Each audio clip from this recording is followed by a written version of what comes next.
Welcome back to my YouTube channel. Today we are diving deep into the fascinating story of the Washington quarter dollar, one of the most iconic and longest-running coins in United States history. A coin that quietly passed through millions of hands yet carries within it a powerful story of national identity, economic change, artistry, and hidden value. Because the Washington quarter was first introduced in 1932 to honor the 200th birthday of George Washington, the first president of the United States, and unlike previous commemorative coins that were usually limited in issue, this quarter was intended for everyday circulation, making it a bold decision by the U.S. Mint to place the image of the nation's most respected founding father directly into the pockets of ordinary Americans during the difficult years of the Great Depression, and the timing could not have been more symbolic, as the country was struggling economically and emotionally, and Washington's image represented strength, unity, sacrifice, and leadership, qualities Americans desperately needed at the time, and the original design was created by sculptor John Flanagan, whose portrait of Washington was based on the famous Houdon bust,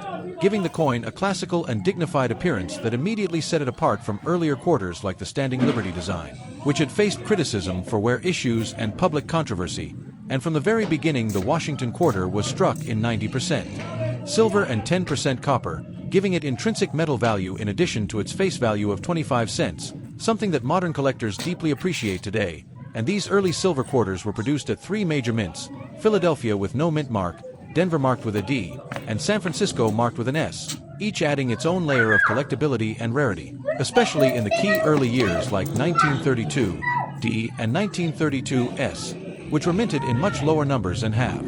since become legendary among collectors. But beyond rarity, what makes the Washington quarter so special is its incredible longevity. Because while it was originally meant to be a one-year commemorative issue, its popularity and practicality led the U.S. Mint to keep the design in production, making it the standard quarter for decades, surviving wars, recessions, inflation, and massive changes in American society. And as you move through the 1930s and 1940s, these quarters silently witnessed World War II, when silver became a strategic metal, yet the mint continued striking them to keep commerce flowing, and people at the time rarely thought about saving them, which is exactly why high-grade examples from this era are so valuable today, because most were heavily circulated, worn down, or melted decades later, especially after 1965, when the United States officially removed silver from circulating coinage due to rising metal prices, marking a historic turning point for the Washington quarter. Because from 1932 to 1964, every Washington quarter contained real silver, but starting in 1965, the composition changed to a copper-nickel-clad structure, instantly creating a clear dividing line between what collectors now call silver quarters and modern-clad quarters. And this single change transformed everyday pocket change into collectible treasure overnight for those who knew what to look for, and the design itself remained mostly unchanged during this transition, with Washington's stoic profile still facing left and the heraldic eagle still displayed on the reverse, symbolizing strength and freedom, reinforcing the idea that while materials and economics may change, national ideals remain constant. And for decades afterward, the Washington quarter continued to serve as a workhorse coin of American commerce, used in vending machines, parking meters, toll booths, and everyday transactions, all while quietly accumulating varieties, mint errors, double dies, and subtle design changes that today drive intense collector interest. And what's truly fascinating is that many people even now underestimate this coin, assuming quarters are common and worthless, not realizing that certain dates, mint marks, conditions, and errors can turn a simple Washington quarter into a coin worth hundreds or even thousands of dollars, which is why understanding its history, composition, and evolution is so important for any collector, roll hunter, or even casual viewer who might have old quarters sitting unnoticed at home. Because the Washington quarter is not just spare change, it is a living timeline of American history, a bridge between silver and modern coinage, and a reminder that value is often hidden in plain sight, waiting for those who take the time to look closely. As the Washington quarter continued its journey beyond its first year, it gradually cemented itself as a permanent fixture of American coinage, and this permanence was officially confirmed when the United States Treasury decided not to return to the Standing Liberty design, largely due to public approval of the new quarter and its improved durability in circulation. Because John Flanagan design held up far better under everyday use, with Washington's strong profile resisting wear and the reverse eagle remaining clearly visible even after years of handling. And this practical success was crucial at a time when coins needed to last longer due to economic hardship, and throughout the 1930s the production numbers fluctuated based on demand, which is why some early dates are far scarcer than others, not because they were meant to be rare, but because fewer quarters were needed in circulation during the depths of the Great Depression, and this unintended scarcity later became a defining feature for collectors, especially when combined with mint mark differences that reflected regional production levels. And behind all of this stood the quiet efficiency of the United States Mint, which was balancing artistry,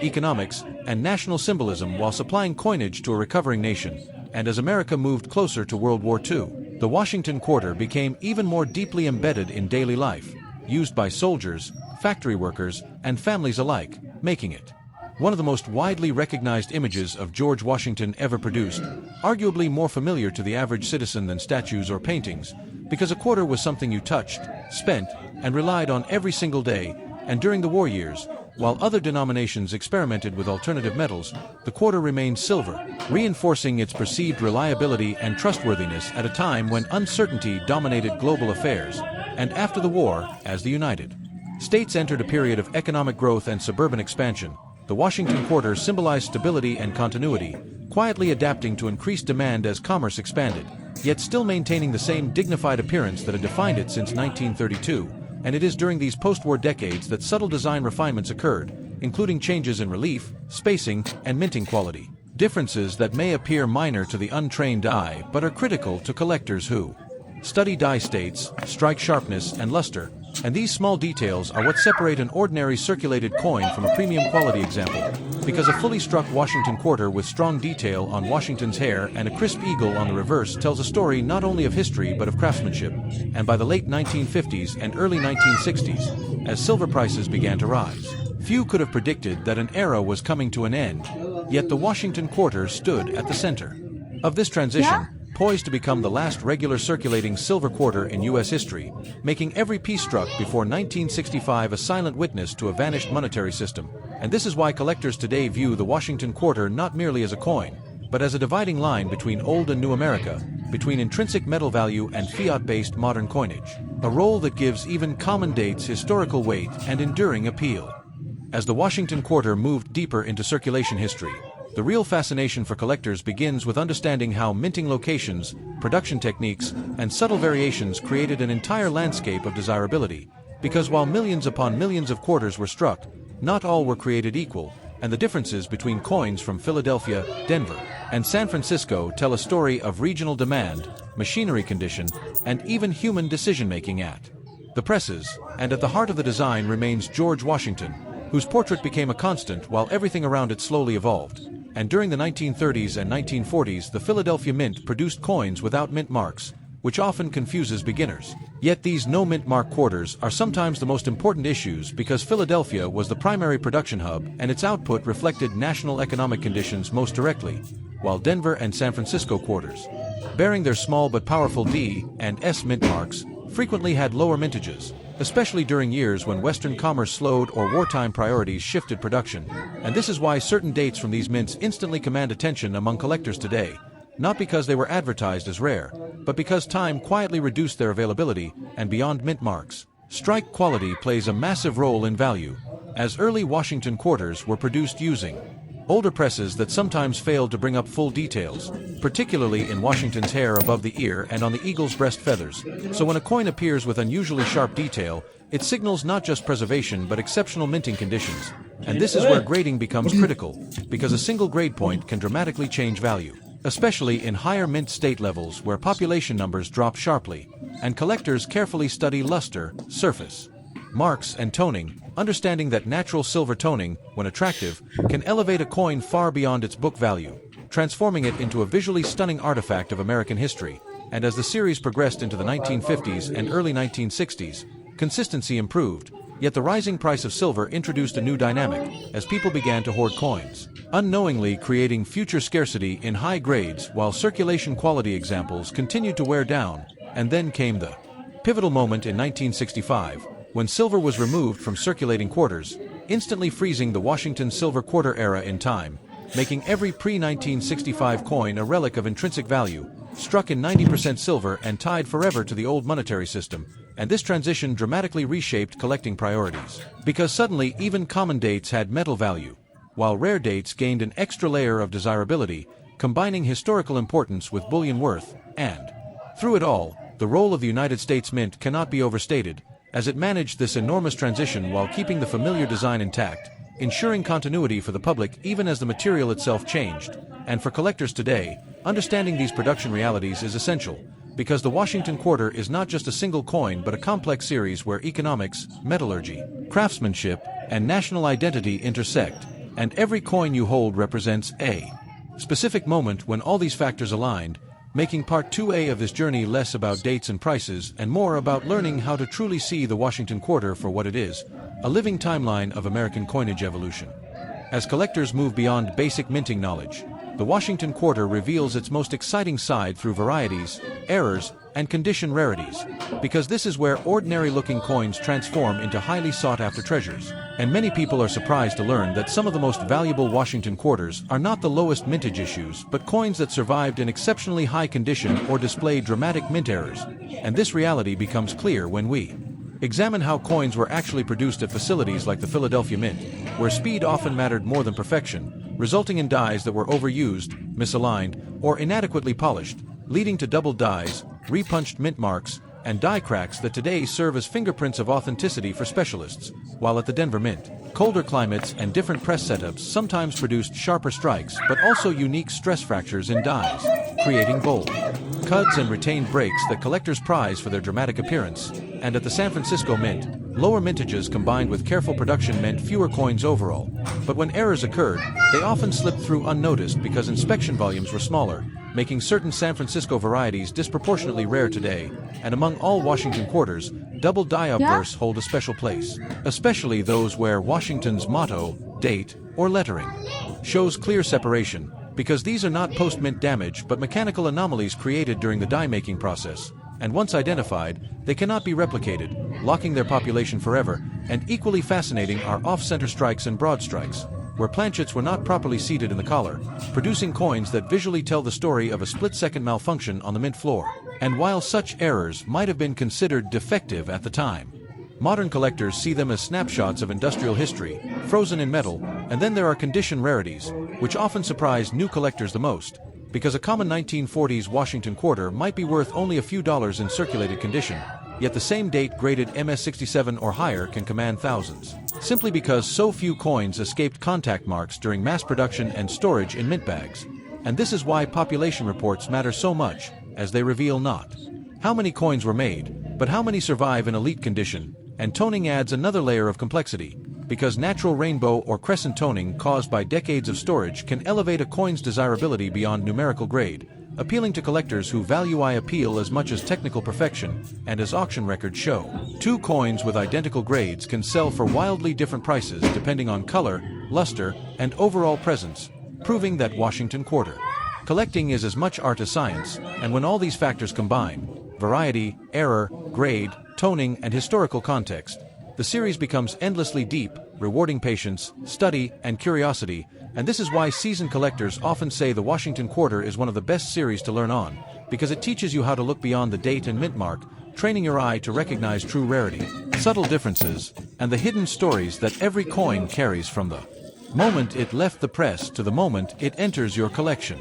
As the Washington Quarter enters the modern collecting era, its story shifts from pure history into market behavior, investment psychology, and long-term value trends, because collectors today are not only preserving the past but actively shaping the future scarcity of this iconic coin. And at the heart of its appeal is the enduring legacy of George Washington, whose image continues to resonate across generations, making the quarter instantly recognizable even to non-collectors. And this familiarity creates constant baseline demand, which is critical for price stability, especially when compared to obscure series that rely solely on specialist interest. And when silver prices fluctuate, pre-1965 Washington Quarters often experience renewed attention from both investors and collectors. Yet the smartest collectors understand that true premium growth comes not from bullion content alone, but from rarity within the series, especially low population high-grade coins, key dates, and visually exceptional pieces. And over the decades, auction data has shown that top-condition Washington Quarters consistently outperform average examples, even during market downturns, because advanced collectors compete fiercely for registry-quality coins, driving prices upward through scarcity-driven bidding wars. And this competitive environment has been amplified by third-party grading, which standardized condition assessment and created a transparent marketplace where buyers across the